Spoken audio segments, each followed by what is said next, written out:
자, 오늘 그 2단 시리즈 12번째 시리즈 마지막 날인데 무엇을 할까 하다가 제가 소속되어 있었던 안식교회의 조사 심판에 대해서 제가 전체적으로 좀 다루질 않은 것 같아요.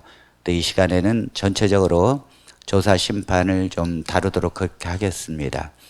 우리 안식교회의 성도들이 믿고 있는 조사 심판, 그것의 실체가 무엇이고 또 그것이 왜 비성경적이며 또 개신교회의 성도들이 안식교회가 무엇을 믿고 있는지를 잘 몰라요.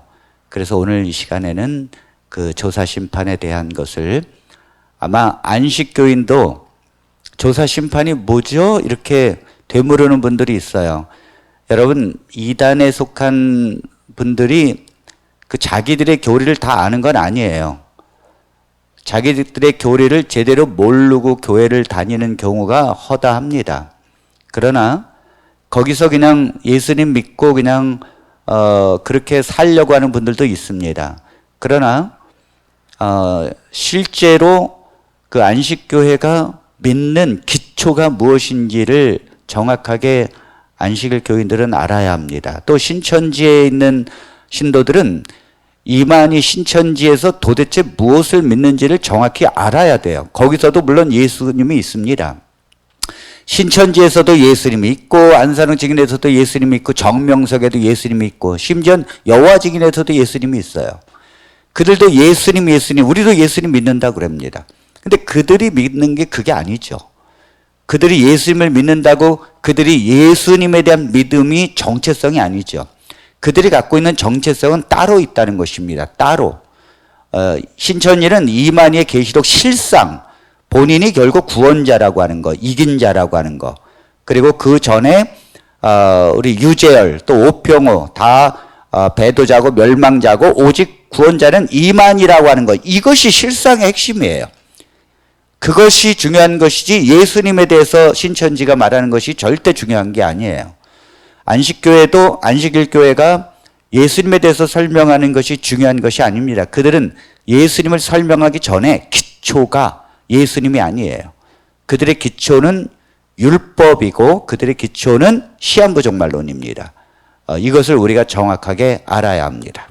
자, 조사 심판의 오류와 반증에 대해서 오늘 우리가 하도록 하겠습니다.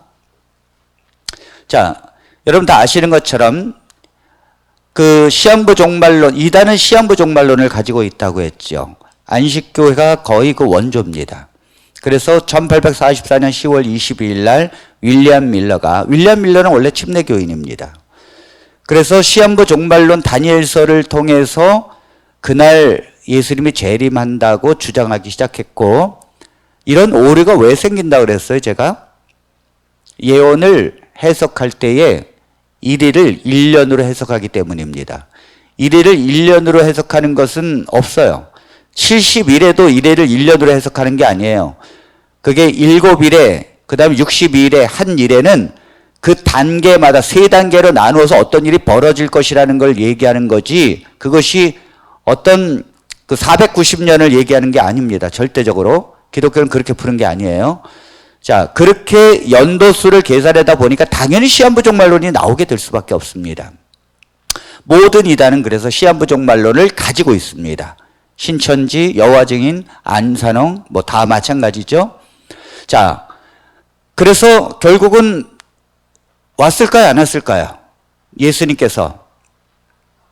네, 안 왔죠. 자, 여기 살아남는 이들 시조사에서 나온 책인데요. 엘렌 G. 화이트이 쓴 것인데, 예수님이 그날 오시지 않자, 항상 예수님이 오시지 않으면 그 다음에 그 날짜에 대해서 변명을 하게 되어 있습니다. 신천지나 안산홍이나 여호와 증인은 영으로 재림했다, 이렇게 얘기를 하고, 안식일 교회는 영으로 재림한 걸 얘기한 것이 아니라 뭐라고 얘기했는가 하면 2300주야의 끝 1844년 10월 20일에 재림할 줄 알았더니 우리가 성경을 잘못 해석해서 하늘에서 성소가 있는데 그 성소에서 지성소로 들어가는 것을 우리가 잘못 이해해서 재림하는 걸로 했다. 이렇게 말을 바꿨습니다. 자, 이단의 특징은요, 말을 바꾼다는 거예요. 그래서 이단의 특징은 교리가 수정된다는 것입니다. 교리가 수도 없이 수정돼요. 안식일교회도 수도 없이 교리가 수정됐습니다. 신천지도 교리가 수도 없이 수정됐어요. 38번이나 수정됐어요. 뭐 여호와 증인, 안산홍 두말할 거 없습니다. 다 수정됩니다. 정명석, 기독교는 교리가 수정된 적이 없습니다. 초대교회 때부터 지금까지 교리가 수정될 수가 없어요. 그 교리를 위협하고 흔드는 무리들과 싸워서 이겼을 뿐입니다. 그러나 이단은 다 교리가 수정되죠. 자, 그렇게 수정됐습니다. 한번 살아남는 이들, 이리하여 예언의 말씀에서 비치는 빛을 따르는 자들은 그리스도께서 2300주의 끝인 1844년에 이 세상에 강림하시는 대신에, 자, 조금 전까지도 예수님께서 강림하신다고 믿었죠? 안 오니까 강림하는 대신에 속죄사업의 마무리를 행사하기 위하여 하나님 앞에 있는 하늘 지성소로 들어가셨다는 것을 알게 되었다. 무엇을 통해서요? 계시를 통해서. 그러니까 그가 받은 계시는 다 가짜죠. 왜요? 아니 어떻게 그 전에 모르고 불발로 일어나니까 계시를 받아요? 그런 게 어디 있습니까? 모든 이단들은 다 그렇게 얘기하는 거예요. 자, 하늘 지성소로 들어가셨다. 이것이 비성서적입니다. 성경에 1844년 10월 22일 날 예수님의 성소에서 지성소로 들어간다는 게 어디 있습니까? 성경에 그런 게 어디 있어요? 제가 안식일교회에 있었는데 안식일교회 교인들이 참 이걸 믿는데 저도 처음엔 믿었습니다. 달달 외웠죠. 당연하게 생각했어요. 그런데 어느 날부터인가 이것이 당연한 것이 아니라 이상하기 시작했습니다. 이상해 보였어요. 아니 왜 하필이면 그날이고 왜 하필이면 그날 들어갈까? 자, 그러니까 성소가 제사장들이 매일매일 들어갈 수 있는 성소와 그 다음에 대제사장이 1년에 한 번 7월 10일 날 들어갈 수 있는 지성소로 나누어졌다는 것입니다. 자, 이렇게 나누어졌는데 지성소에는 법궤가 있고 또 두 천사가 있고 하나님의 영광이 드러난 곳이라 여기선 아무나 들어갈 수 없습니다. 대제사장만 1년에 한 번 들어갑니다. 그런데 이 대제사장만 들어갈 수 있는 이 지성소를 하늘에서 예수님이 1844년 10월 20일 날 그 날짜 들어갔다는 거예요. 자, 이것이 얼마나 우스운 이야기인지 제가 이제 성경을 통해서 우리 한번 살펴보도록 하겠습니다. 자, 그러면 들어가서 뭐 하느냐? 1844년부터 예수님께서 지성소에 들어가셔서 조사심판을 한다는 거예요. 요즘엔 조사심판은 말을 안 써요. 재림전 심판이라는 말을 합니다. 자, 이단은 항상 말을 바꾼다 그랬죠? 용어를 바꿔요. 교회 이름을 늘 바꿉니다. 이미지 쇄신을 위해서. 그래서 제7일 안식일 예수재림교회 했다가 그 다음에 안식일교회 이렇게 부르다가 그것이 이미지가 안 좋으니까 재림교회로 바꿨어요. 재림교회, 약칭 재림교회. 조사심판도 자꾸 조사한다, 심판한다 이렇게 얘기하니까 예수님 재림하기 전에 지성소에서 예수님이 심판한다, 조사해서 심판한다, 재림 전에 하는 것이다. 그래서 재림 전 심판으로 말을 바꿨습니다. 자, 안식일교회 성도들이 조사 심판이 뭔데요? 우린 그런 거 안 믿습니다. 이렇게 말합니다. 근데 그것은 자기들이 가지고 있는 약점이 있기 때문에 부인하는 것이지 안 믿는 게 아니에요. 이걸 안 믿으면 안식일 교인이 아닙니다. 자, 대쟁투 486페이지 화이트부인이 쓴 거. 자, 한번 읽어보십시오. 심판을 위하여 정해진 때, 곧 2300주야가 마치는 1844년에 조사심판과 죄를 도말하는 사업이 시작되었다. 그리스도의 이름을 불러온 모든 사람들은 다 이 엄숙한 심사를 거쳐야 한다. 산 자들과 죽은 자들이 다 같이 자기 행위를 따라 책들에 기록된 대로 심판을 받아야 한다. 회개하지 않고 버리지 않은 죄는 용서를 받지 못하고 기록한 책들에서 도말되지 않을 것이다. 자, 보세요. 자, 안식교회 교리는 뭐냐면 2300주야가 마치는 다니엘서 8장 14절에 물론 그것도 잘못된 것이죠. 어떻든 그들의 주장에 의해서 1844년에 조사 심판과 죄를 도말하는 사업이 시작되었다. 자, 죄에 대한 도말이 1844년에 비록 시작됐다는 거예요. 지성소에서 예수님께서 그때 도말하는 게 시작되었다. 그러니까 십자가에서 도말된 게 아니라는 거죠. 십자가에서 죄가 도말된 게 아니라는 거예요.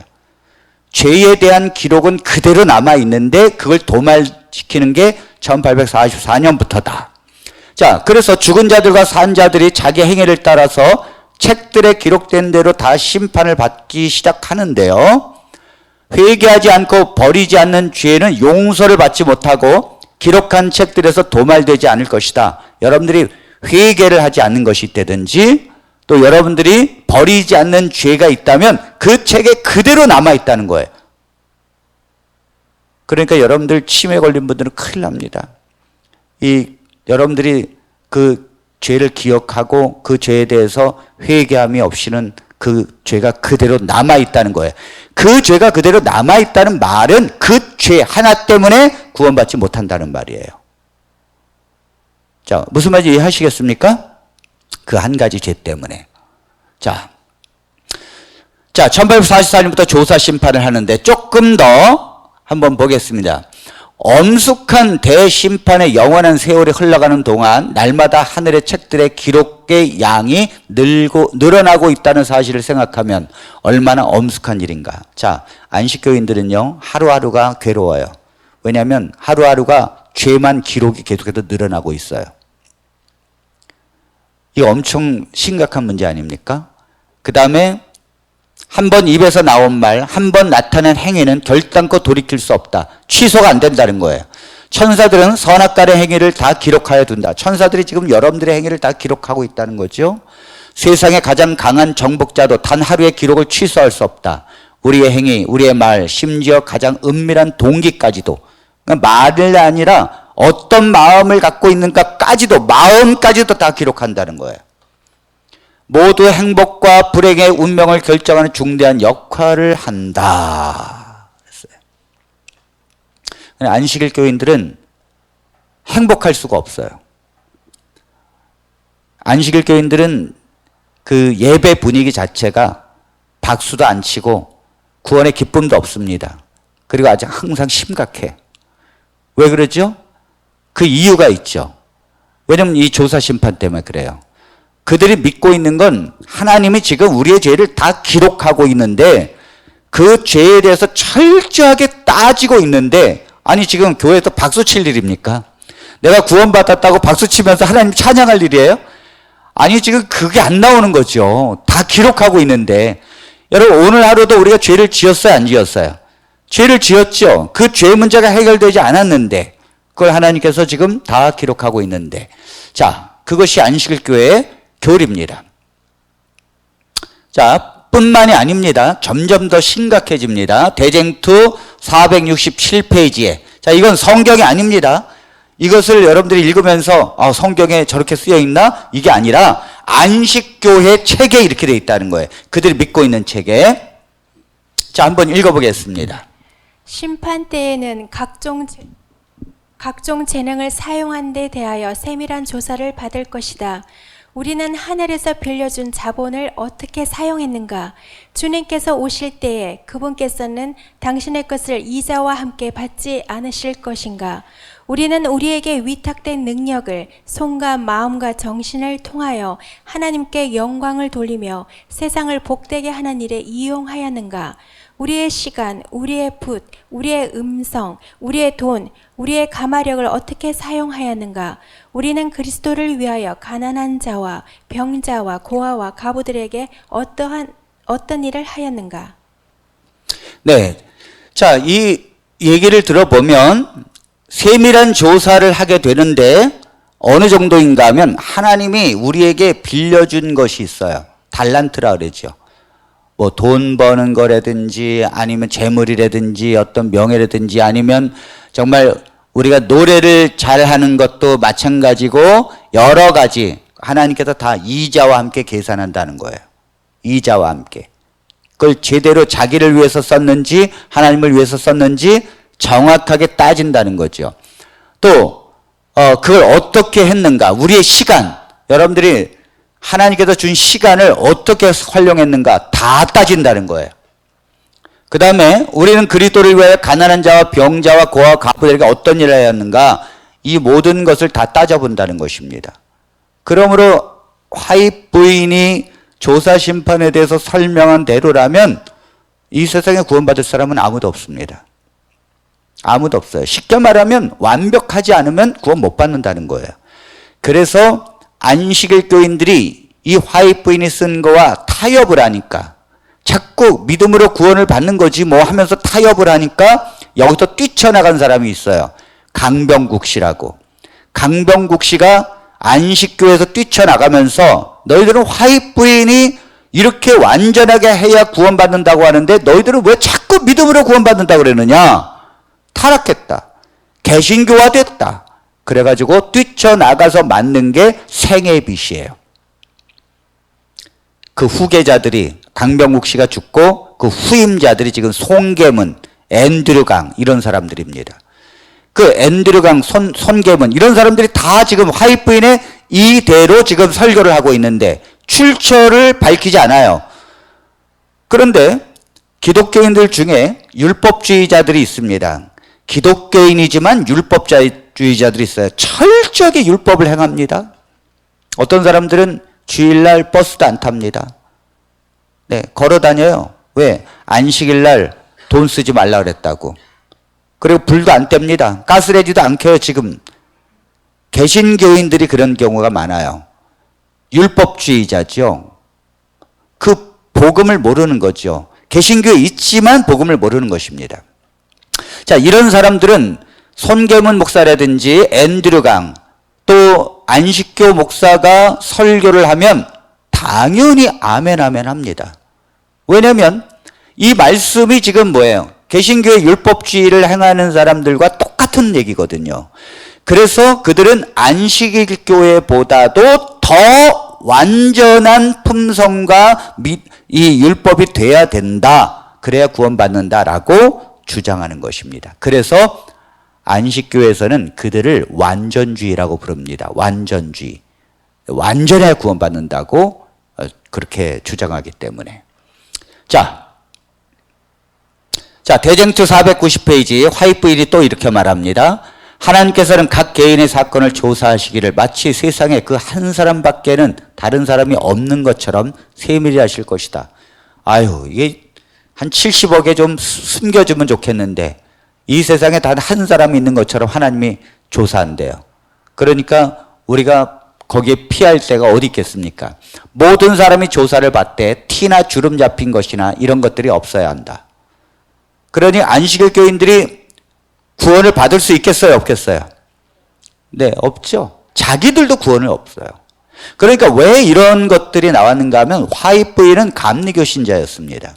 감리교 신자였다가 윌리엄 밀러의 시한부 종말론에 미혹되어서 10대 때 어머니와 함께 빠진 거예요. 시한부 종말론에.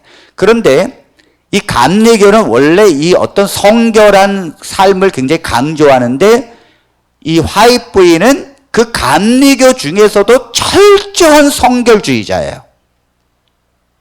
그런 그가 계시를 받았다고 하면서 자기의 신앙을 사람들에게 강요하고 풀어서 말하니까 그것이 계시를 받은 거라고 하니까 안식교가 화입 부인을 따르는 거잖아요. 선지자로.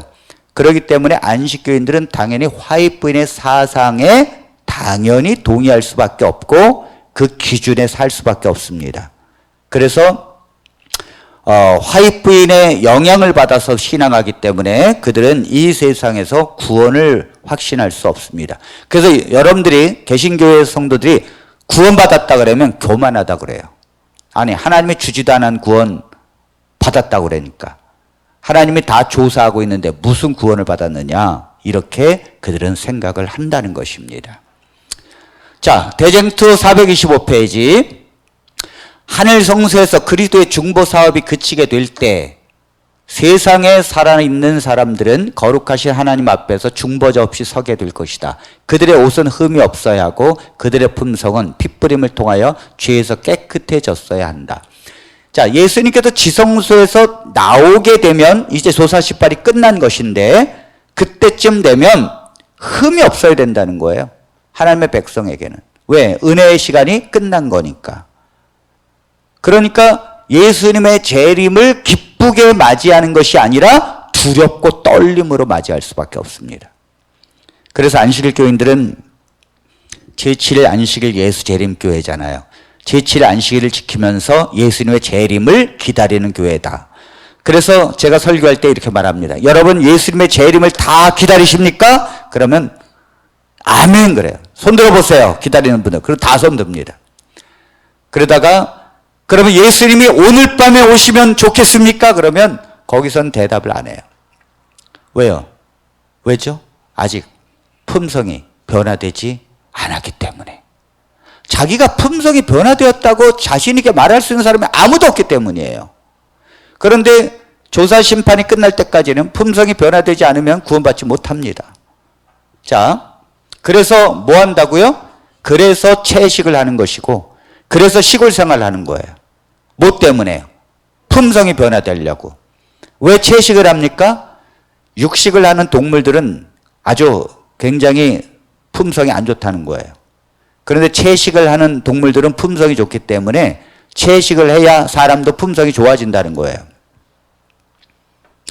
네, 자 490페이지 대쟁투 490페이지 하늘에서 행하는 조사심판. 자, 한번 읽어보겠습니다.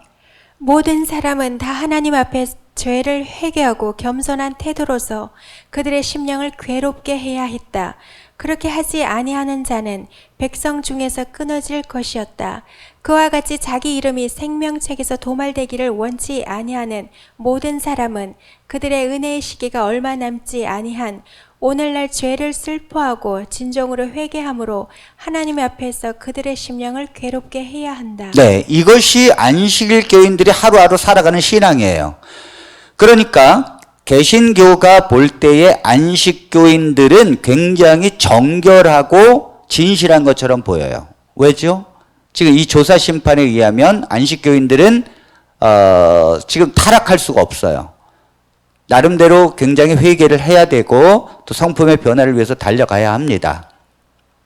그래서 개신교인들이 볼 때에 정결하게 보이는데 반면에 개신교인들은 구원받았다고 하면서도 또 막 살아. 그런 경우도 없지 않아 있거든요. 그러니까 개신교 안에서 진실하게 살려고 하는 사람들은 안식일 교회를 갈까요, 안 갈까요?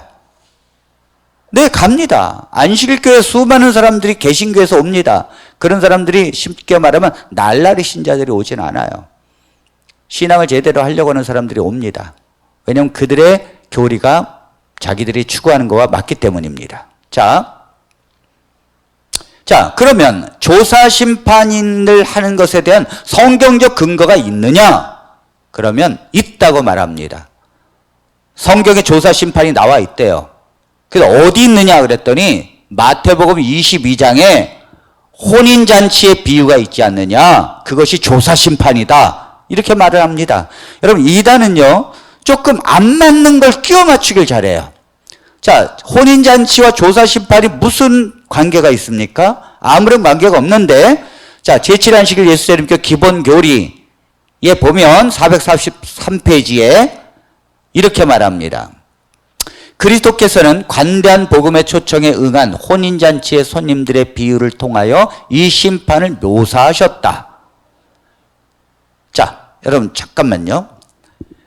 혼인잔치의 비유, 마태복음 22장의 혼인잔치의 비유가 뭔지를 우리가 먼저 이해해야 돼요. 그건 뭐냐면 여러분, 왕이 아들의 혼인잔치를 준비하는데 사람들을 초청하라고 종들을 보냈습니다. 그랬더니 사람들이 밭을 가고 또 바쁘다고 안 와요. 그래서 종들을 통해서 그 사람들을 다 멸망시키고 거리에 나가서 악한 자나 선한 자나 상관없이 다 초청해라.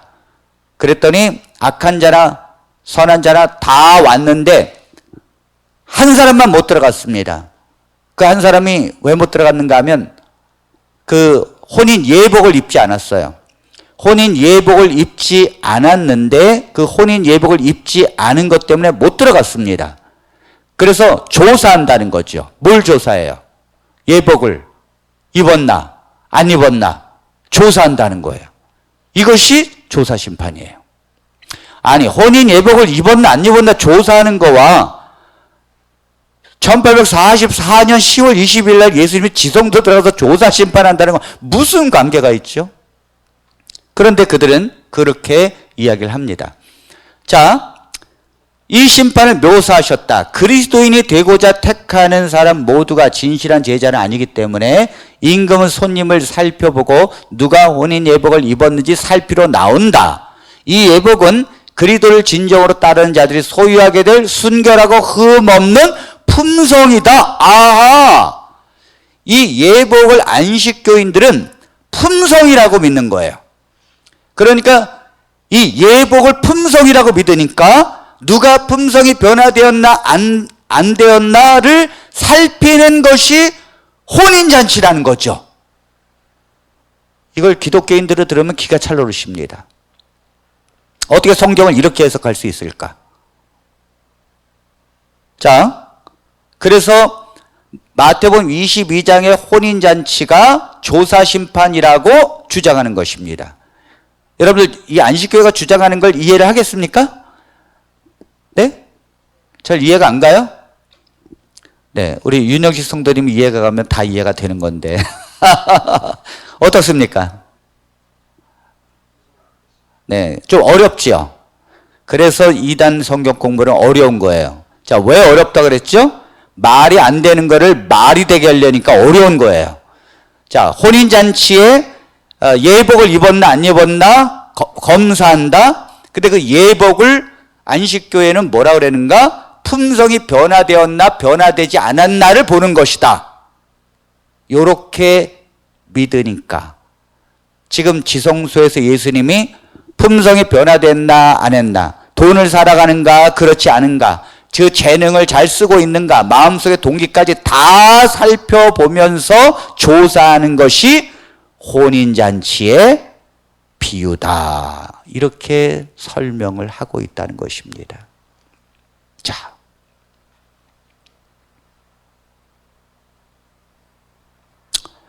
자, 그러면서 그게 맞다는 거죠. 자, 계시록 19장 7절로 9절에 보면 당연히 그 옷은 품성이라는 거예요. 자, 우리 한번 읽어보겠습니다.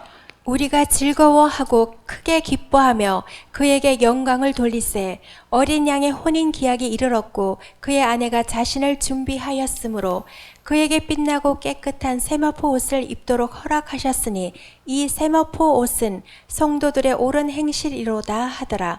천사가 내게 말하기를 기록하라. 어린 양의 혼인잔치에 청함을 받은 자들은 복이 있도다. 아, 여기 보니까 여기 8절에 보니까 저기 7절에 보면 어린 양의 혼인잔치에 기약이 이르렀어요.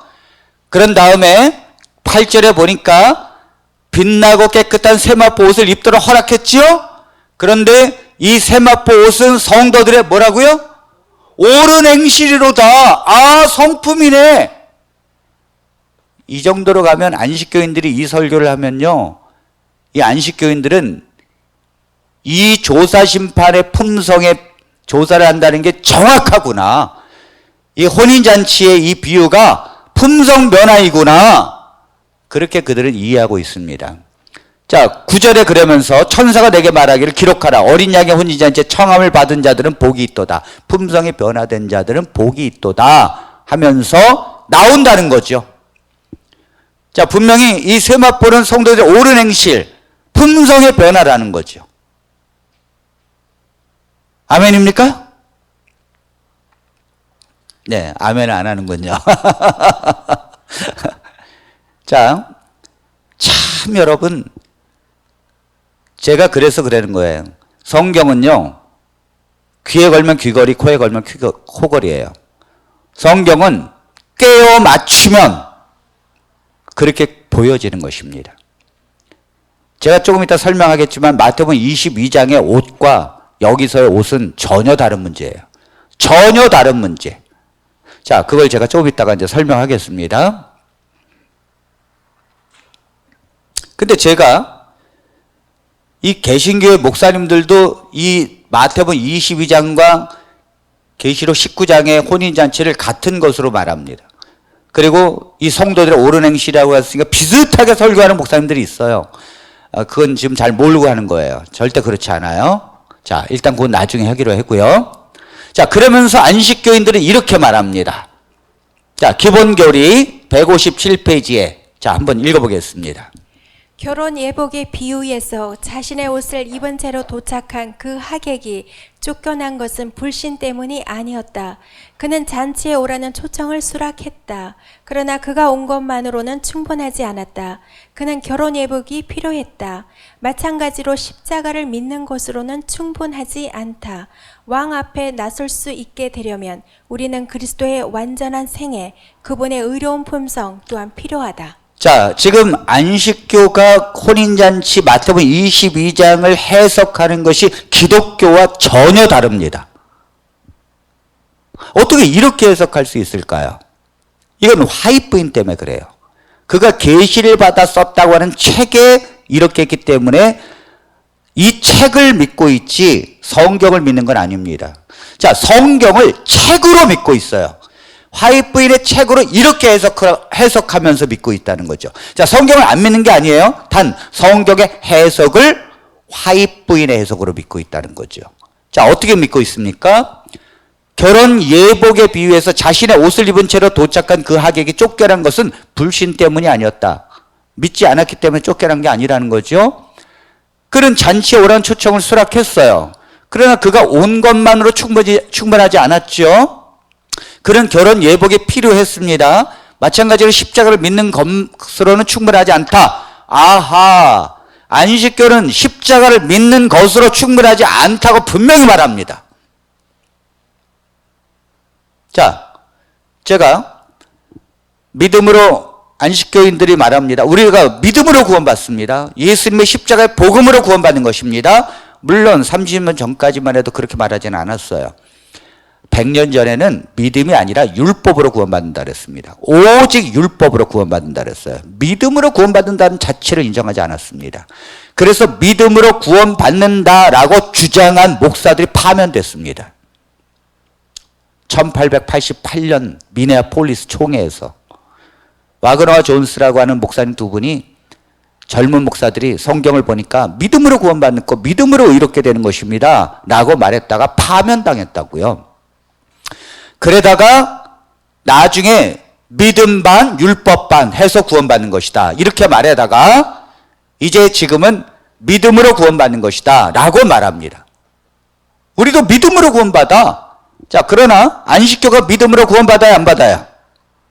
십자가를 믿는 것만으로 충분하지 않다고 하잖아요. 그럼 믿음으로 구원받는 거예요, 아니에요? 아니라니까요. 안식교는 절대 그렇지 않다니까요. 율법을 지켜야 된다고 말합니다. 안식을 지키는 것이 하나님의 인이라고 말합니다. 인을 받아야 구원받는다고 말하잖아요. 결국은 뭐예요? 안식을 지켜야 구원받는 거죠. 십자가만으로 충분하지 않다고 말합니다. 왜요? 왜? 왕 앞에 나설 수 있게 되려면 우리는 그리스도의 완전한 생애, 그분의 의로운 품성 또한 필요하다. 그러니까 구원받으려면 십자가와 품성 두 개가 있어야 구원받는다는 거죠. 그러니까 안식일교회에서 품성은 절대적 구원에, 개신교인들은 하늘나라에 무엇 갖고 간다 그래요? 무엇으로 하늘나라 간다 그래요?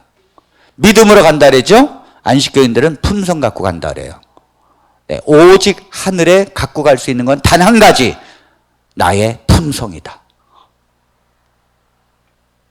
전혀 다릅니다. 기독교와 전혀 다릅니다, 여러분. 자,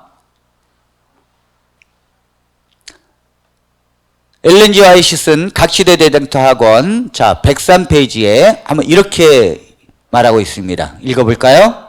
이와 같이 품성을 검사하는 일, 곧 누가 하나님 나라에 들어갈 준비가 되었는지 결정하는 것이 곧 조사 심판이요 하늘 성소에서 하는 마지막 사업이다. 자, 이제 안식교가 믿는 조사 심판이 뭔지 알겠죠?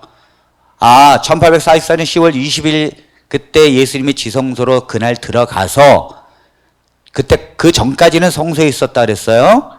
그 들어가서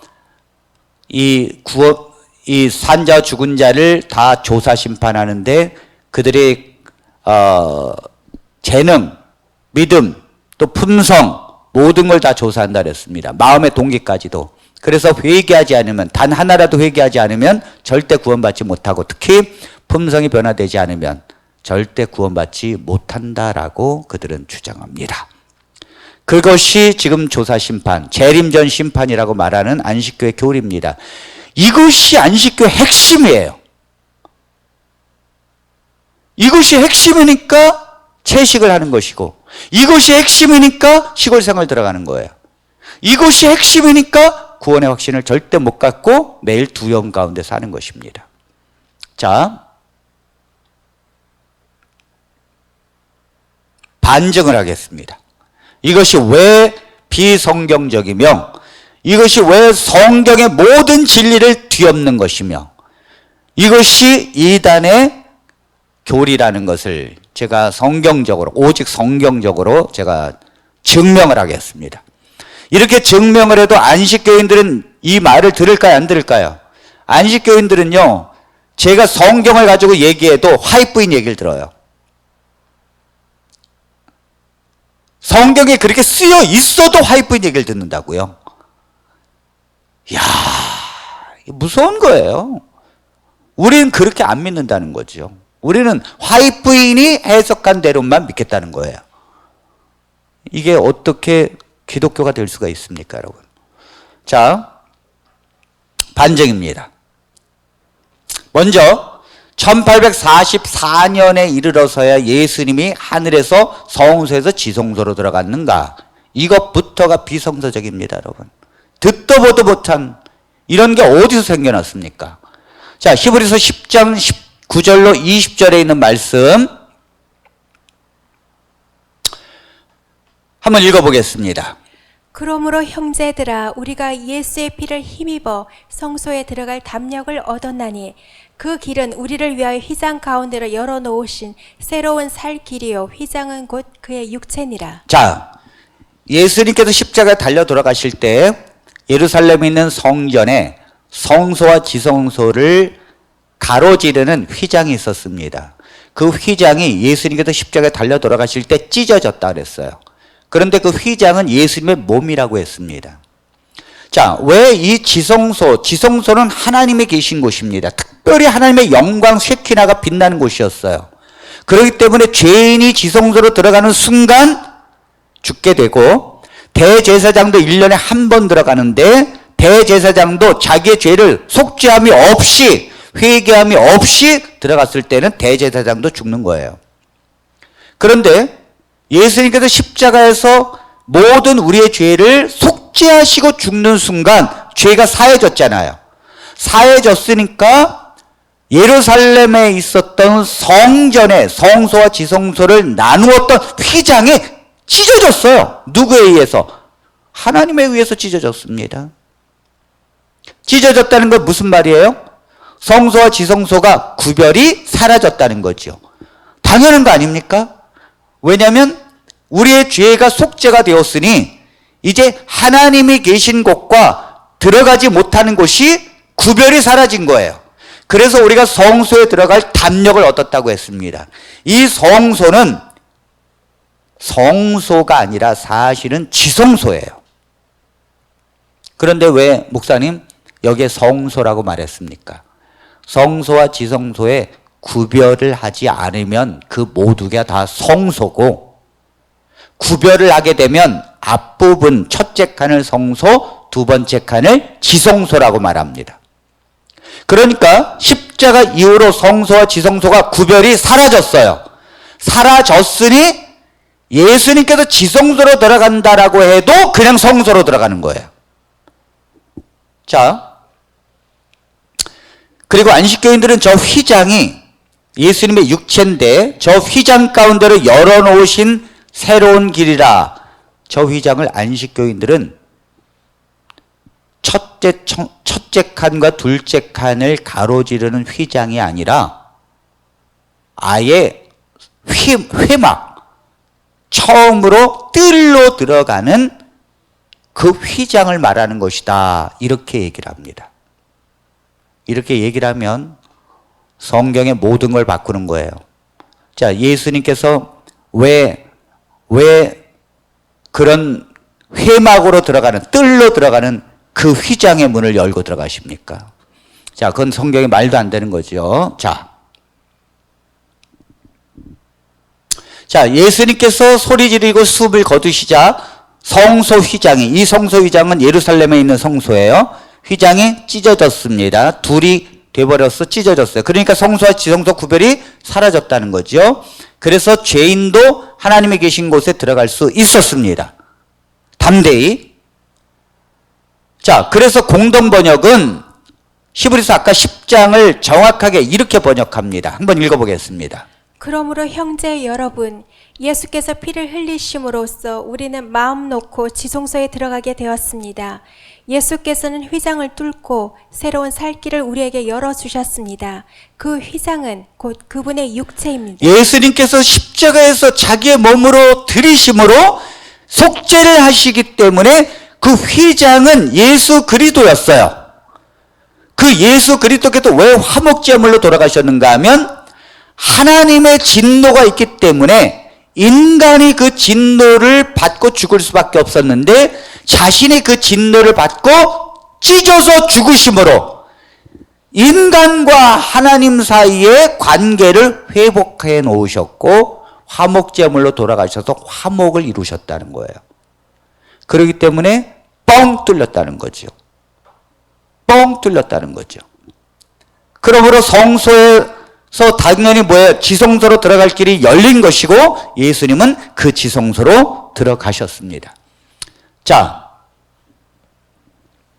아니 우리가 지성소에 들어가게 됐는데, 자, 우리가 언제 지성소로 들어가게 됐어요? 우리가 언제?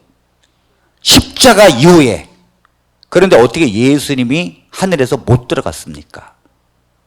1800년 동안이나 못 들어갔다라고 말하는 게 말이 됩니까, 여러분? 우리가 들어간다는데. 자, 히브리서 6장 19절로 20절입니다.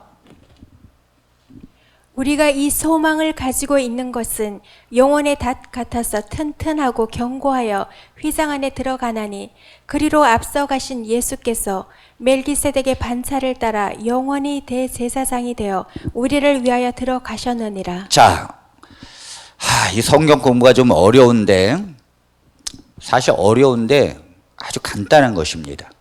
근데 이걸 제가 설명을 안 하면 이 성도들이 이해를 못하기 때문에 설명을 할 수밖에 없습니다. 자, 잘 보세요. 예수님은 이 땅에 오셔서 대제사장으로 오신 것입니다. 대제사장으로 오셨는데 원래 7월 10일 대속죄일 날 대제사장이 양과 소를 잡고 지성소로 한 번 들어가는 거예요. 그런데 히브리서에서 뭐라고 그러는가 하면 지금까지는 소와 양으로 피를 가지고 들어갔지만 이제 예수님이 대제사장으로 오셨기 때문에 자기의 몸으로 십자가에서 피를 흘리시고 대제사장으로 우리의 모든 죄를 속죄하시고 십자가에서 승리하시고 승천하신 거예요. 자, 그러므로 예수님이 대제사장으로 돌아가셨기 때문에 7월 10일 대속죄일 날은 대제사장이 어디 들어간 날이에요? 지성소로 들어가는 날이에요. 그러므로 예수님께서 승천하셔서 바로 어디로 들어가겠습니까? 지성소로 들어가지요. 어떻게 예수님께서 성소에 머물립니까? 당연히 지성소 들어가는 거죠. 대제사장이시기 때문에. 자, 그래서 보니까 그리로 앞서가신 예수께서 어디로 앞서갔다는 거예요? 휘장 안으로 들어가셨다는 거죠. 언제요? 히브리서는 이미 1세기에 쓰여진 거잖아요. 그러니까 성도들이 예수님이 승천하신 이후에 성도들이 예수님이 하늘에서 지금 어떻게 가셨는가 궁금했습니다. 그때 성전 얘기를 하면서 지성소로 예수님께서 들어가셨다. 그리고 우리도 하늘 지성소로 우리가 이렇게 올라가서 들어간다는 얘기가 아니에요. 하나님이 계신 곳으로 우리가 들어갈 수 있다는 거죠. 하나님 품에 안길 수 있다는 거죠. 하나님과 하나가 될 수 있다는 거죠. 하나님은 내 안에, 내가 하나님 안에 거할 수 있다는 거예요. 아멘입니까? 왜요? 죄가 속죄됐기 때문에.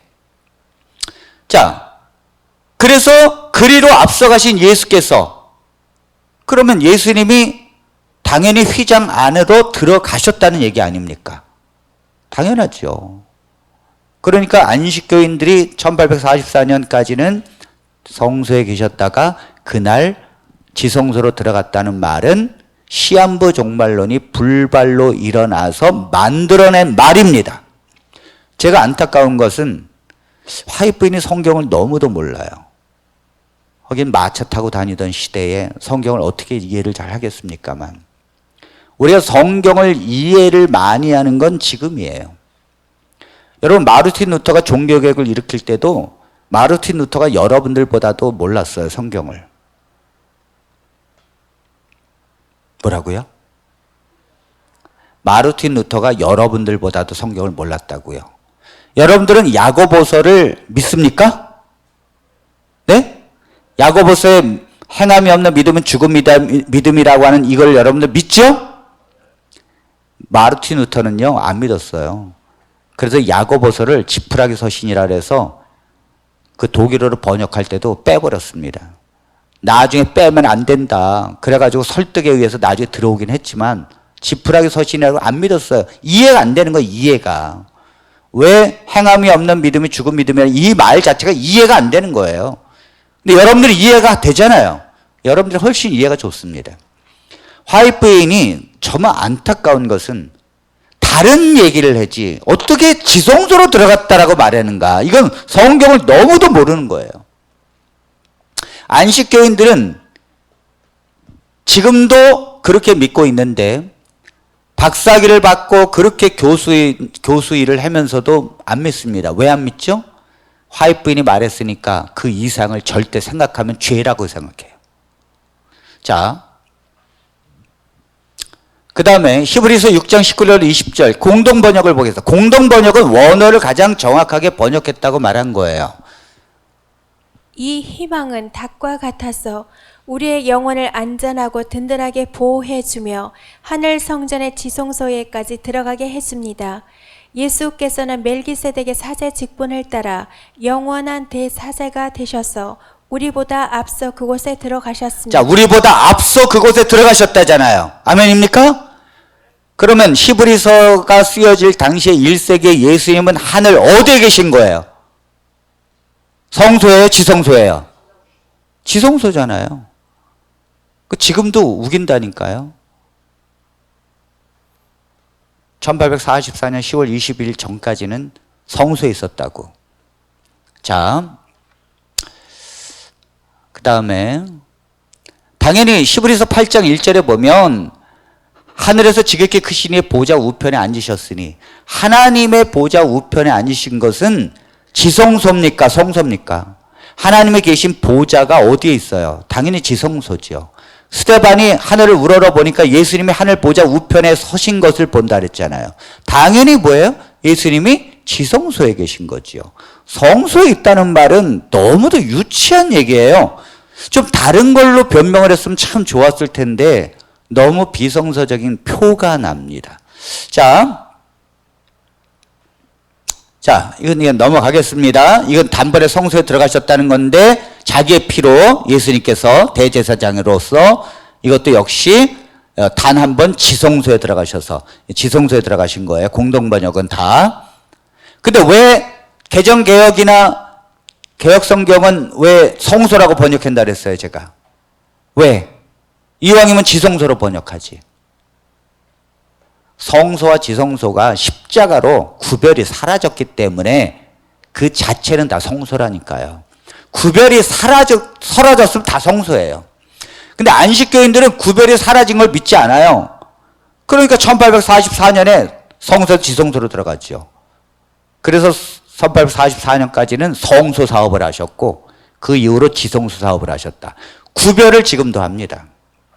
자, 성도의 구원은 재림 직전에 결정이 나는가? 자, 안식교인들은 재림 직전에 지금 이 시대에 성도들의 구원이 결정난다는 거예요. 지금 살아있는 성도들뿐만 아니라 죽어있는 모든 성도들의 구원도 지금 결정한다는 거예요. 그러니까 마르틴 루터 1517년에 종교개혁을 일으킨 마르틴 루터의 구원도 언제 결정나는 거예요? 지금 결정나는 거지 그때 결정나는 게 아니라는 거예요. 사도 바울의 구원도 언제 결정나는 거예요? 지금 결정난 1844년 10월 20일 이후로 지금 판단한다는 거지 이게 얼마나 유치한 것입니까? 자, 에베소서 2장 8절에 있는 말씀을 보겠습니다. 너희가 그 은혜를 인하여 믿음으로 말미암아 구원을 얻었나니. 자, 이건 이제 에베소 교회에게 바울이 보내는 기별인데요. 바울은 에베소 성도들에게 너희가 그 은혜를 인하여 믿음으로 말미암아 구원을 얻었나니 1844년 되어 봐야 된다라고 말했습니까? 아니면 너희들이 믿음으로 구원을 얻었다고 했습니까? 얻었다고 했잖아요. 그러니까 종말 직전에 구원이 결정나는 것입니까? 아니면 그들이 믿는 즉시 구원이 결정나는 것입니까? 믿는 즉시입니다, 여러분. 분명히 1세기 때 에베소 교회 성도를 향하여 너희는 구원을 얻었다고 했습니다. 예수님을 믿고 있느냐? 그렇다면 구원을 얻은 것이다. 그것도 하나님의 은혜로. 자, 요한복음 5장 24절입니다. 내가 진실로 진실로 너희에게 이르노니 내 말을 듣고 또 나 보내신 이를 믿는 자는 영생을 얻었고 심판에 이르지 아니하나니 사망에서 생명으로 옮겨느니라. 예수님의 말씀을 듣고 그것을 믿는 자는 심판에 이르지 아니한다 그랬습니다. 왜냐하면 사망에서 생명으로 옮겼다고 했습니다. 자, 언제 옮겼다 그랬어요? 예수님의 말씀을 듣고 믿는 순간. 그래서 십자가상에서 강도가 예수님을 향하여 주님의 나라에 임할 때 나를 기억하십시오. 기억해 주십시오. 그러니까 오늘 내가 내게 이르노니 내가 낙원에 함께 있을 것이다. 그때 구원받은 것입니다. 아멘입니까? 1844년 이후에 두고 보자. 그런 게 아니에요. 그때 구원받은 것입니다.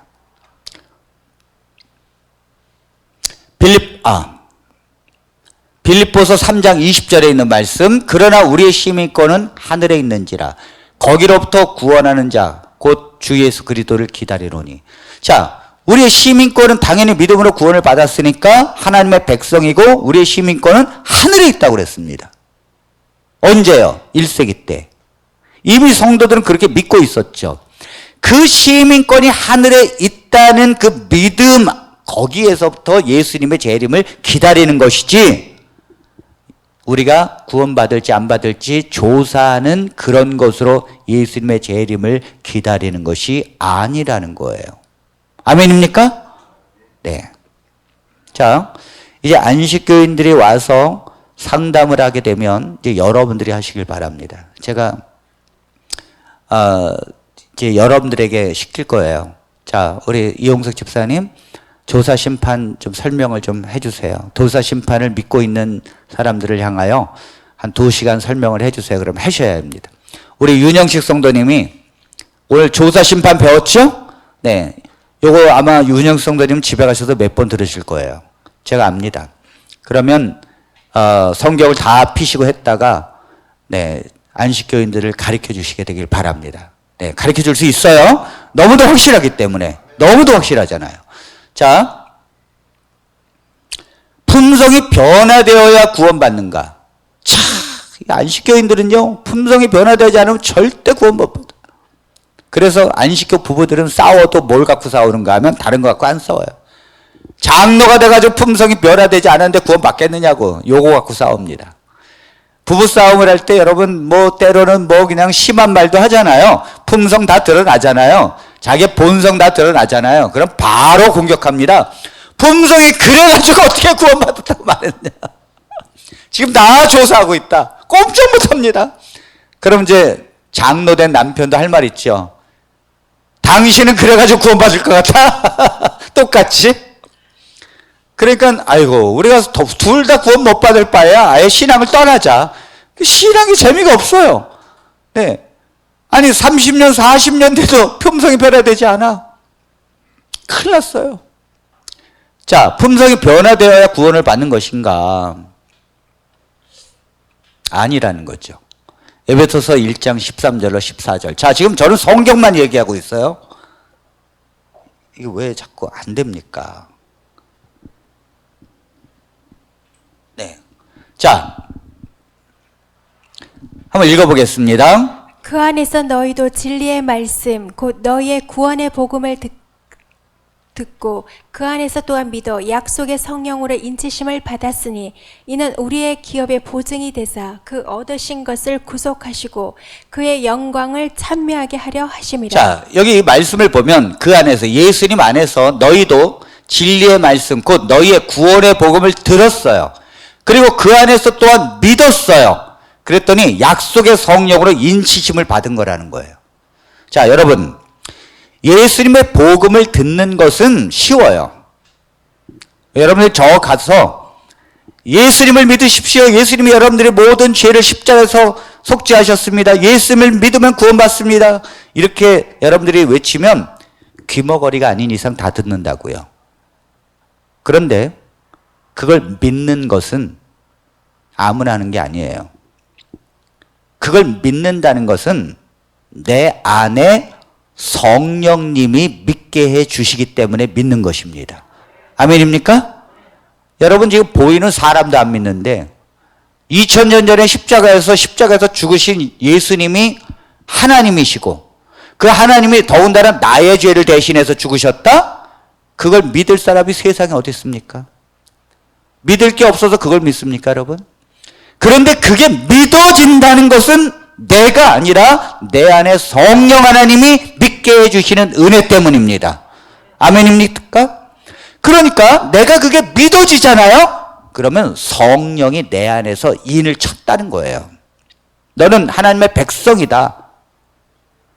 그걸 들으면서 내 마음에 저게 진리일 수도 있어 하면서 그거를 붙잡는 심령을 1%라도 여러분들이 가지고 있을 때 성령은 들어오셔서 그걸 믿게 해주십니다.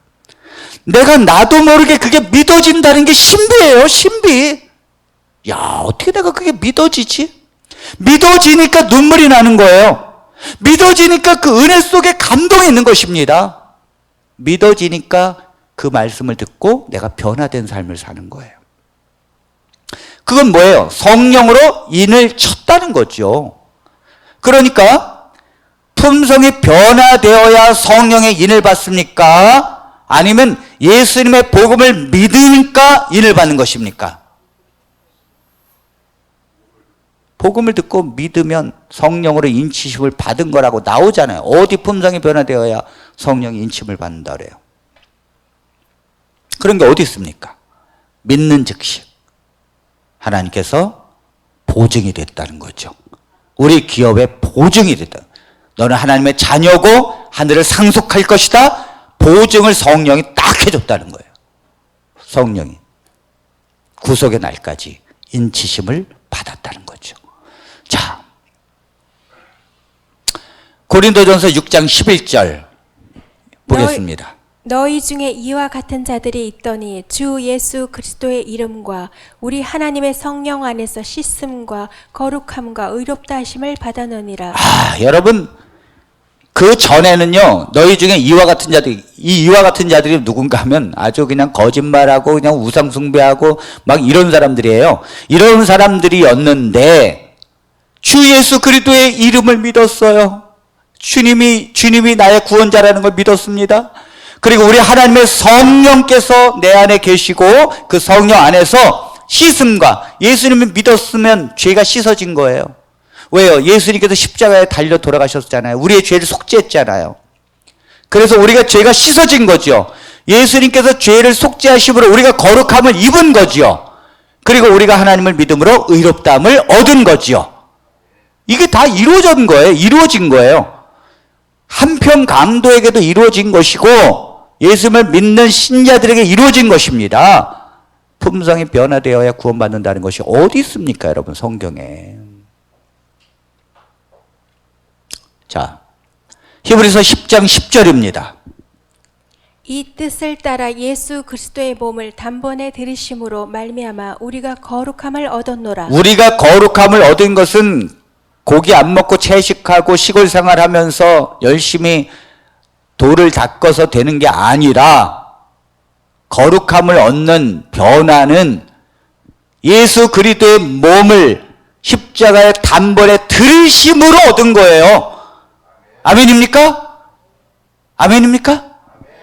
예수님이, 자, 우리가 거룩하게 된 것은 우리가 노력하고 성품이 변화되기 위해서 그렇게 한 것이 아니라, 제가 알기로는 안식교회 어느 한 사람도 완벽하게 변화된 사람은 없습니다, 여러분. 그건 본인들도 잘 알아요.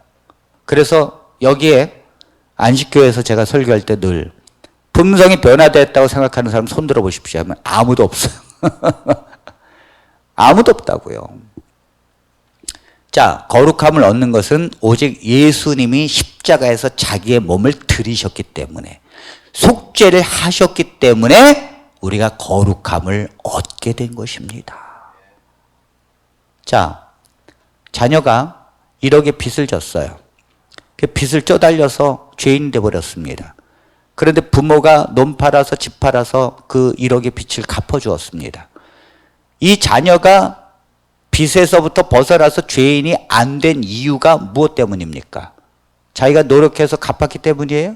아니잖아요. 부모가 갚아줬기 때문에 죄인에서 벗어나는 것입니다. 간단한 거예요. 이게 뭐 어려운 게 아니에요. 우리 윤영식 성도님이 이해를 하는데 어떻게 안식일교인들이 이해를 못하는지 잘 모르겠네요. 자, 자, 이건 이제 중요한 것입니다. 혼인잔치에서 의복이 품성을 의미하는 거 아까 얘기했죠. 자, 아까 마태복음 22장에 왕의 혼인잔치, 아들의 혼인잔치에서 한 사람이 못 들어왔다 그랬어요. 왜 못 들어왔죠? 혼인 예복을 안 입었으니까. 근데 계시록 19장에 보니까 그 세마포 옷이 뭐라고 그래요? 성도의 옳은 행실이라 그래요. 그래서 품성 맞네. 자, 보십시오. 혼인잔치에서 의복이 품성을 의미하는가? 마태복음 22장 14절 제가 정확히 보겠습니다. 청함을 받은 자는 많되 택함을 입은 자는 적으니라. 그래서 예수님께서 결론이 뭐냐면 청함을 받은 자는 많은데 택함을 입은 자는 별로 없구나. 이렇게 이제 결론을 내셨는데, 이것은요, 모든 사람이 초청을 받았지만 예수님을 믿고 구주로 받아들이는 사람은 적다는 뜻입니다. 자, 지금 뭐냐면 마태복음 22장의 혼인잔치는 예수님이 지금 오셨어요. 그런데 유대인들은 하나님의 나라가 지금 시작되는, 예수님을 통해서 시작되는 이 위대한 잔치에 유대인들은 예수님을 믿지 않아요. 예수님께서는 사람들을 초청하는데도 사람들은 예수님을 믿지 않아요. 지금 이것은, 자, 예수님을 믿고 구주로 받아들이는 사람은 적다는 뜻이다. 그러므로 의복은 그리스도를 믿음으로 입혀주시는 칭의의 옷이라 할 수 있다. 예수님이 이 땅에 오셔서 예복을 입지 않았다라는 말은 예수님을 진정으로 믿는 자가 적다는 뜻입니다. 이 유대인들이 이렇게 많은데도 예수님을 믿지 않아요. 예수님을 구세주로 믿지 않아요. 그래서 예수님께서 다 청함을 했는데 예수님을 믿지 아니하는, 특히 유대교 중에서 예수님을 따르는 자들은 유대교에서 출교를 시키기로 결의를 내렸기 때문에 그들은 유대교에서 예수님을 믿는 것을 두려워하고 따르지 않았어요. 그러니까 예수님께서 예수님을 믿는 자가 적은 걸 보고 옷을 입지 않은 자는 들어올 수 없다는 이 말은 칭의의 옷, 예수님을 믿음으로 의롭게 된 옷을 말하는 것이지 품성이 아니라는 거예요. 여러분 이 마태복음 22장에 보면 놀랍게도요. 사람들이 안 오니까 어떻게 했는가 하면 종들에게 이랬어요. 거리에 나가서 악한 자나 선한 자나 다 데려오라 그랬어요. 뭐라고요? 악한 자나 선한 자나 다 데려오라. 그런데 몇 명만 못 들어갔어요. 한 명. 누구요? 혼인 예복 입지 않은 한 사람만 못 들어갔습니다. 그럼 들어간 사람 중에 악한 자가 있을까요? 없을까요? 있지요. 근데 그 사람은 왜 들어갔어요? 악한 자인데. 예수님을 믿으니까. 예수님을 믿고 의롭다한 의의 옷을 입었으니까. 자, 이게 예언되어 있습니다. 이사야서에. 자, 먼저 두 번째, 선한 자는 악한 자로 구원이 결정되는 것이 아니라, 왜요? 선한 자는 악한 자로 다 데려오라 했거든요. 다 왔거든요. 그런데 예복을 입지 않은 자가 못 들어온 거예요. 그 예복을 입지 않은 자, 믿는 자가 구원을 받은 것이다. 악한 자, 선한 자로 구원을 받는 게 아니라 믿는 자와 믿지 않는 자로 구원을 받는다는 거예요. 그리고 또 하나는 이 마태복음 22장의 혼인잔치의 비유는 초림을 얘기하는 거예요. 재림이 아니라. 예수님께서 지금 이 땅에 오셨는데 왜 예수님을 영접하지 않느냐, 이 문제를 갖고 얘기한 거지 재림이 아닙니다. 어떤 주석을 봐도 이건 초림이지.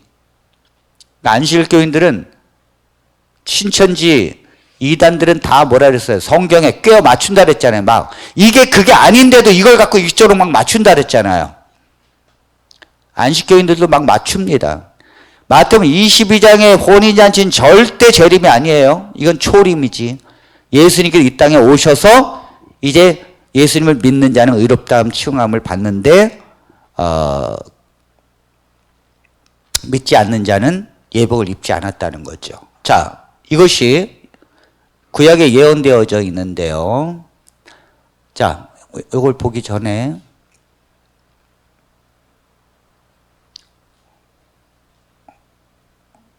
자, 조금 이따 하겠습니다. 자, 계시록 19장 7절로 9절. 여기서의 이 세마포스는 성도를 옳은 행실이로다. 그러면서 어린 양의 혼인잔치가 나오죠.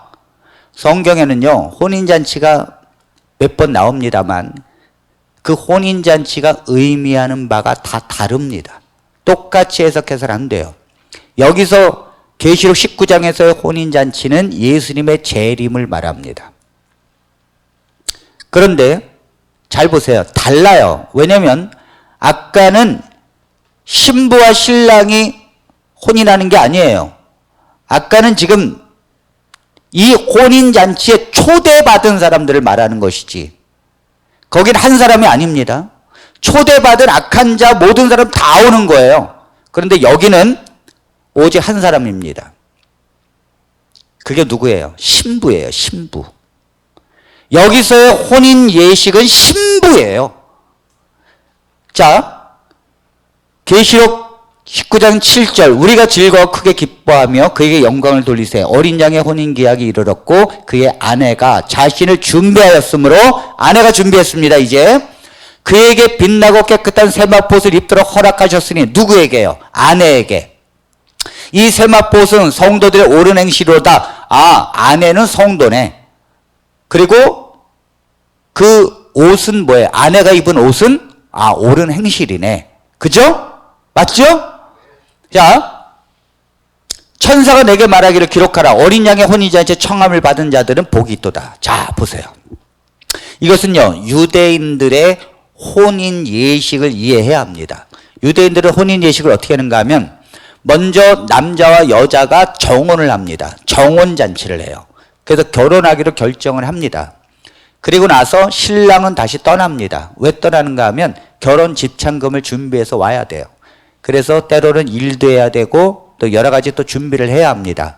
그래서 신랑은 신부를 두고 떠납니다. 다시.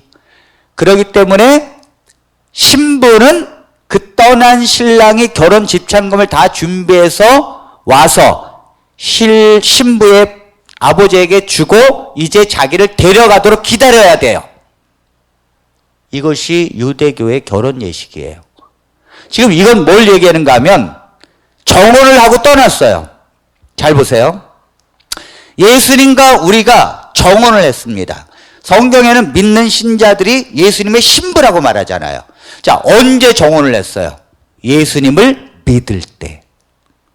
하나님의 신부가 될 것이 결정되어졌다는 거예요. 그런데 주님은 하늘로 승천하시고 재림으로 오신다는데 신부가 옳은 행실을 가져야 돼. 이건요, 도덕적으로 품성이 변화되는 걸 말하는 게 아니에요. 이 신부가 가지고 있는 옳은 행실은 신랑을 기다리는 신부로서의 정체성에 관한 문제예요. 잘 보세요. 여러분, 결혼을 했죠? 제가 이용석 집사님에게 묻겠습니다. 우리 국회령 집사님하고 결혼하기로 약속을 해서 결혼하셨죠? 네, 좋아요.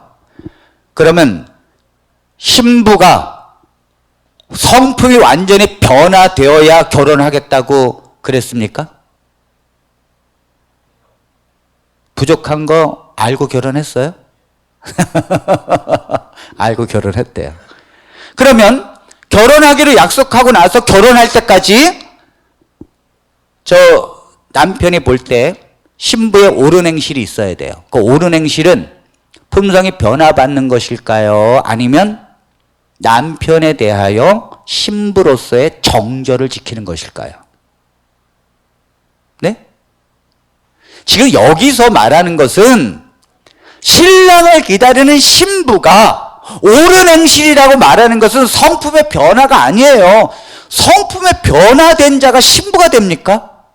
세상에 그런 사람이 이 세상에 어디 있어요? 신부는 신랑을 기다리고 있을 때 다른 남자와 술 먹지 말고 다른 남자와 놀아나지 말고 오직 자기의 신랑을 기다리는 신부로서의 정절의 삶을 말하는 거예요. 아이고, 이게 이렇게 어려운 얘기인가요? 안실교인들은 뭐라 그래요? 아까 거기 마태복음 22장의 혼인잔치에서 예복을 입지 않은 사람 한 사람 있는데 못 들어왔다. 계시록 19장에 보니까 예복을 입지 않은 거, 예복이 뭐냐? 옳은 행실이다. 아, 품성의 변화네. 아니라니까요. 그런 말이 아니라니까요. 마태복음 22장의 혼인잔치의 비유는 예수님의 초림, 예수님 이 땅에 오셨는데 그리스도를 믿지 않은 자들을 향하여 말하는 것이고, 그래서 믿음으로 의롭다함을 얻는 의의 옷을 입게 되는데 예수님을 안 믿은 자는 악한 자나 선한 자나 상관없이 못 들어온다는 거예요. 그러나 옷을 입은 자는 악한 자나 선한 자나 상관없이 들어갈 수 있다는 거죠. 이게 마태복음 22장의 내용이고, 즉 계시록 19장의 내용은 예수님의 재림 때를 기다리는 신부로서의 삶이에요. 이건 유대인들의 결혼 예식을 이해하지 않으면 안 된다는 거죠. 정혼을 한 상태에서 예수님을 믿고 신부가 된 상태에서 이제 예수님의 재림을 기다리는 우리의 성도들이 세상을 사랑하고 우상 숭배하고 돈을 사랑하고 예수님은 안중에도 없고 돈만 생각해. 안 된다는 거예요. 그런 게 안 된다는 거예요. 아멘입니까? 믿음이 뭐예요? 예수님을 믿는 거잖아요. 왜 자꾸 돈을 믿냐고요? 예수님을 믿어야지 왜 돈을 믿어요? 이런 걸 얘기하는 거예요. 그러니까 지금 그리스도인들 중에서 옳은 행실을 갖지 못할 사람들이 있을까요? 없을까요? 있다니까요. 예수님을 믿는다고 하지만 돈을 사랑하고 세상을 사랑하고 그런 사람들은 예수님은 안중에도 없어요. 그냥 교회 와서 직분이나 탐하고 그냥 자기의 위신만 세우고, 그러나 예수님의 신부로서 오직 주님을 섬기고 예수님을 바라보고 예수님의 말씀을 따르려고 하고, 이런 사람들이 옳은 행실이라는 말이에요. 품성의 변화가 아니에요. 품성은 여러분 죽을 때까지 안 바뀝니다. 여러분들이 성품이 완전하게 변화되지 않아요. 성령으로 우리의 속사람이 변화되어서 거듭남을 경험해서 여러분들이 그리스도를 향할 수는 있어도 여러분들이 하나님처럼 되는 것은 불가능합니다.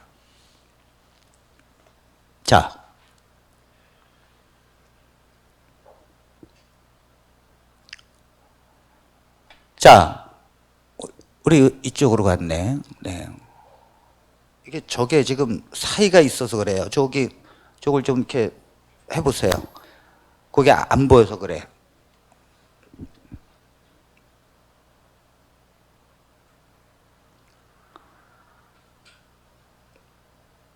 자, 계시록 19장의 옷은 더 쳐보세요. 계속. 이게 안 먹네요. 자, 결혼 계약을 하고 정혼 계약을 하고요. 계시록 19장은 신랑은 결혼 지차금을 준비하러 갑니다. 그리고 신부는 정결한 마음으로 신랑을 기다리는 것입니다. 옳은 행실은 성품의 변화가 아니라 신랑에 대한 신부로서의 정절을 의미하는 거예요. 아멘입니까? 이건 너무도 쉬운 건데 안식교인들은 너무도 어려운 문제입니다. 자, 그 다음 이게 왜 빠졌지? 하나가 빠졌네. 잠깐만요. 빠졌지. 그 전으로 가보세요. 전으로 더요.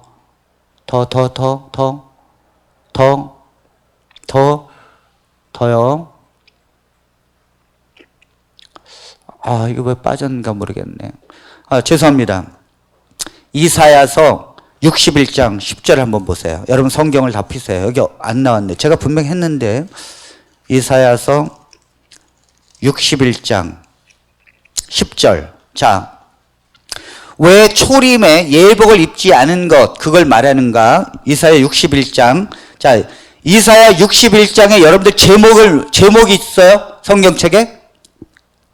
여러분들 성경책에? 구원의 아름다운 소식. 뭐라고요? 구원의 아름다운 소식. 이건 예수님의 재림이에요? 초림이에요? 초림이에요, 초림.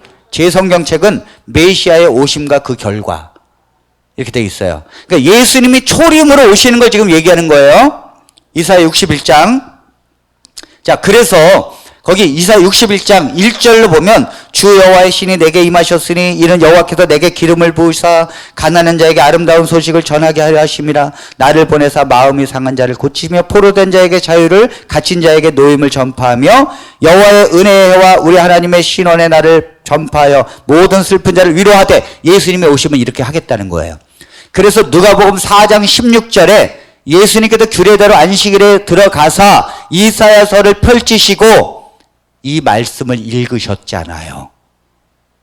포로된 자에게 자유를, 눈먼 자에게 다시 보게 함을, 은혜의 해를 전파하게 하려 하심이라. 내가 온 목적이 이것 때문에 왔다는 거죠. 자, 이건 예수님의 초림을 두고 얘기하는 것입니다. 그래서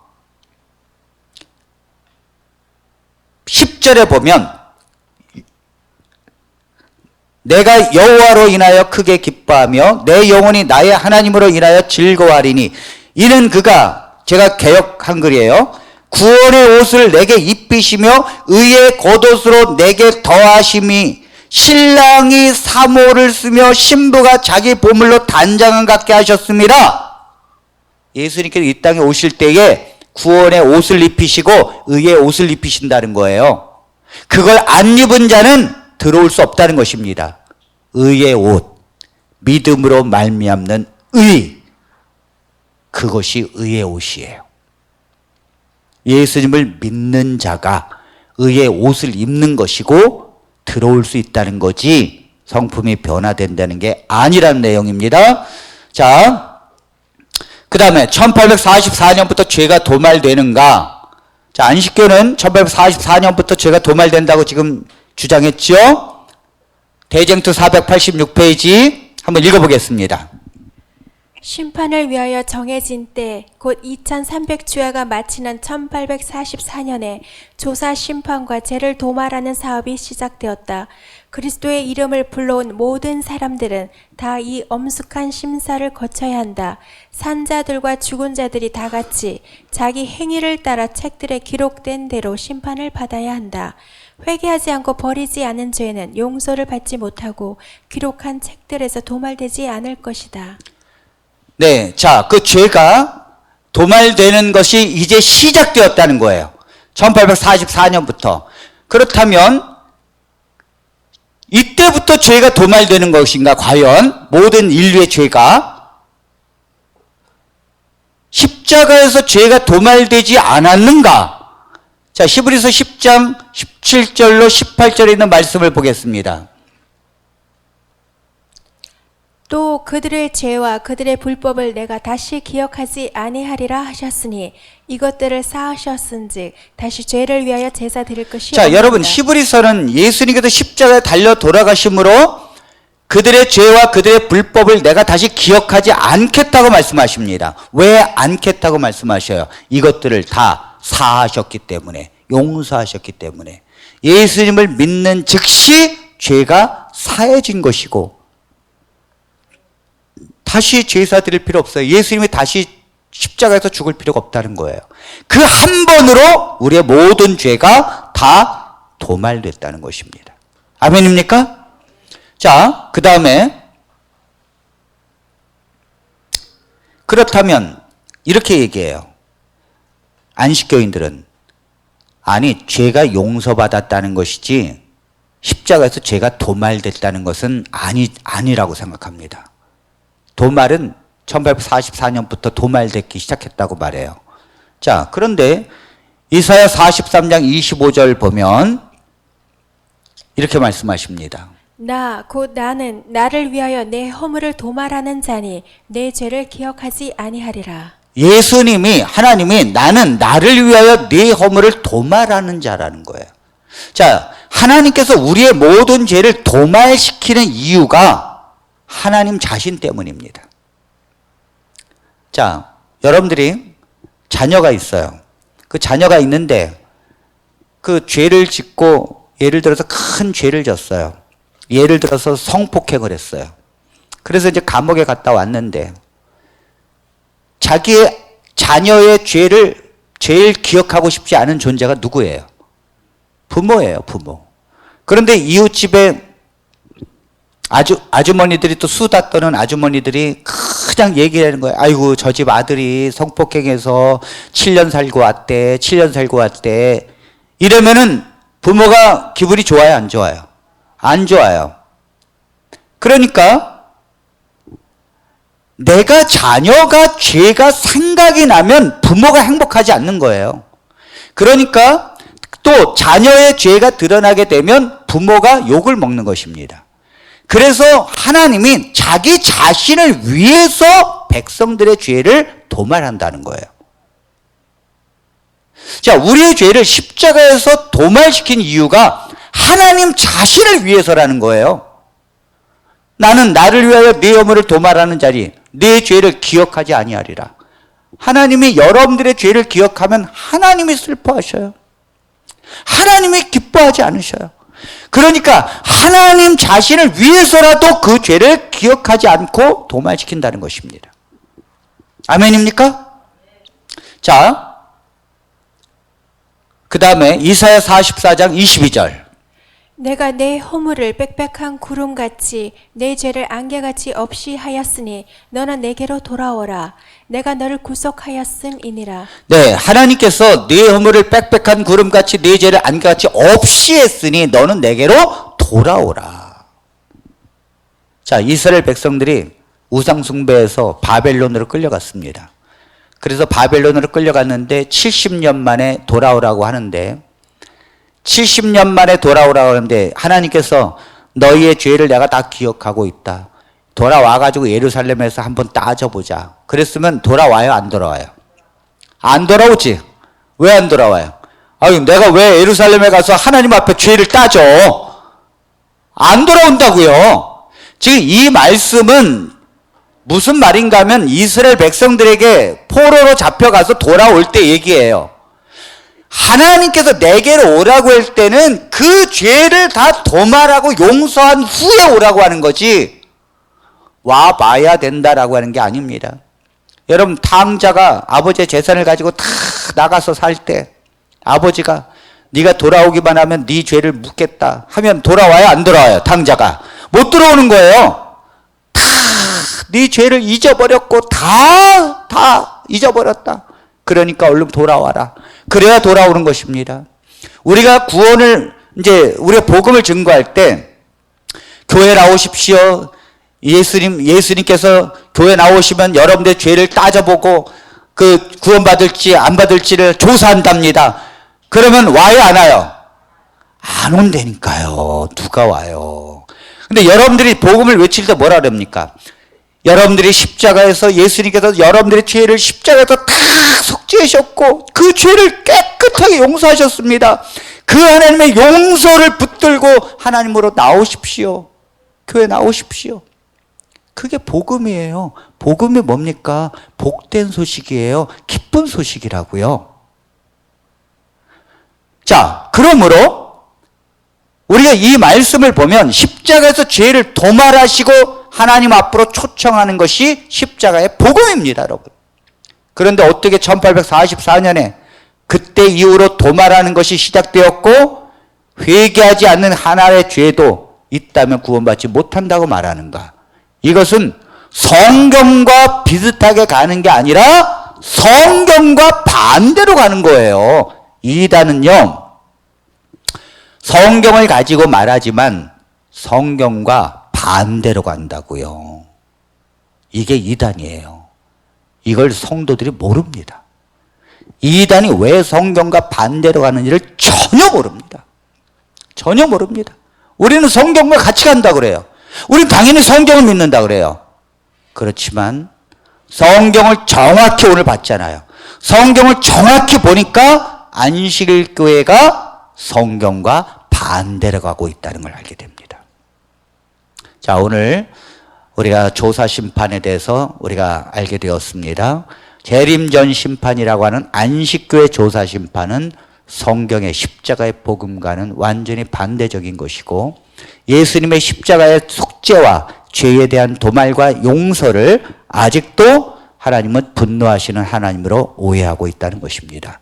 그래서 그렇게 하는 이유는 뭐예요? 개신교로 돌아가지 못하도록 개신교회의 복음과 반대가기 위해서 안식교를 세우기 위해서 그렇게 한 거죠.